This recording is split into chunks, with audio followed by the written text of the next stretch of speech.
Hi කොහොමද? දැන් නම් ඔන්න අර විපස්නෙත් විසඳුණා වගේ දැනෙනවා කට්ටියට. කට්ටිය හිතන්නේ විපස්සේ විසඳුණා කියලා. ප්‍රශ්නේ විසඳුණා නෙවෙයි. ඔය ප්‍රශ්නේ වැඩි වෙනවා. ඊනාට හාල් කන මිනිසු නිසා. හාල් කන මිනිසුන්ට මිල කොහොමද දෙන්නේ? ඔය කයිය ගැහුවා වගේ නෙවෙයි. බොරු කියලා ඇවිල්ලා දැන් ඒකයි උනේ මේ. කවදාකවත් මේ ආණ්ඩුවටත් මේ රට දියුණු කරන්න බෑ. දියුණු රටක් කරගන්න බැරි වෙනවා. ඔයාලා හිතන්න එපා.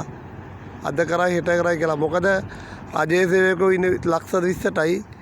මේ ඔය නිකන් කණ්ඩ දෙන ඉන්න ගානයි මේ කට්ටිය ඡන්ද බලන්න තමයි ඒක දේ කරන්නේ.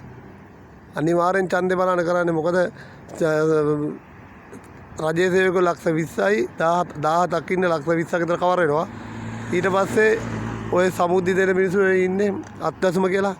ඒ මිනිස්සුයි ඔය කට්ටිය තමයි ඔය කට්ටියකින් ඡන්ද ටික බලාපොරොත්තු මේ වැඩේ කරන්නේ. නැත්නම් වෙන කාටවත් chance එකක් දීලා නෙමෙයි කරන්නේ.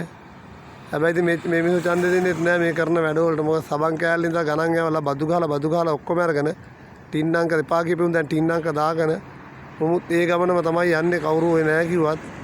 ඒකින්ද හොඳට මතක තියාගන්න. මේ රට දිනු කරන්න බෑ ඔය යන විදිහට. ඔය රට දිනු කරන්න මොන නිෂ්පාදනයක් නැතුව බදු ගහලා ජීවත් වෙච්ච රට නෑ.